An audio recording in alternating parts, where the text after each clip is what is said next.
Hello বন্ধুরা, আমি চলে এসেছিলাম আমাদের মধ্যমগ্রাম কালীবাড়িতে। আর আমি এসেছিলাম সন্ধেবেলায়। সন্ধেবেলাটা একটু অন্যরকমভাবে কাটালাম, কারণ আমি কখনো ভাবতেই পারিনি আমি এসে মায়ের আরতিটা দেখতে পাবো। আর এখানে দেখো কৃষ্ণ মন্দিরে কত কৃষ্ণ ভক্তরা এসেছে। তখন হচ্ছিল আরতি।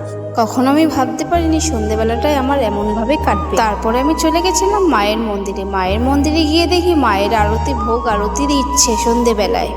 আর জানো তো, আমি কখনো ভাবিনি যে মায়ের ভোগ আরতিটা দেখতে পাবো। এতবার যাই কালী মন্দিরে আমি মধ্যমগ্রামে, কখনো আমি মায়ের ভোগ আরতি দেখতে পারি না। কালকের দিনটা মনে হয় আমার ভালো ছিল, তাই জন্য ভোগ আরতি দেখে পেলাম। আর এখানে দেখো সব ভক্তরা কি সুন্দর কৃষ্ণ ঠাকুরের নাম নিচ্ছে ভক্তরা।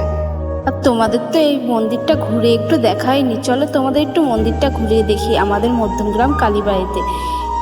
আর দেখো বন্ধুরা, চারদিকের পরিবেশটা এত সুন্দর। সন্ধেবেলায় তোমরা যদি এসো, তোমাদের মনটা একটু অন্যরকম হয়ে যাবে। জানি না, আমার মনটা সন্ধেবেলায় এসে একটু অন্যরকম হয়েছে।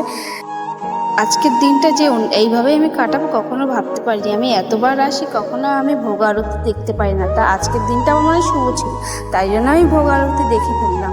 তারপরে মায়ের দর্শন করে, মাকে নমস্কার করে, আমার মনের প্রার্থনা বলে মাকে, তারপরে আমি বাড়ির উদ্দেশ্যে বেরিয়ে পড়লাম।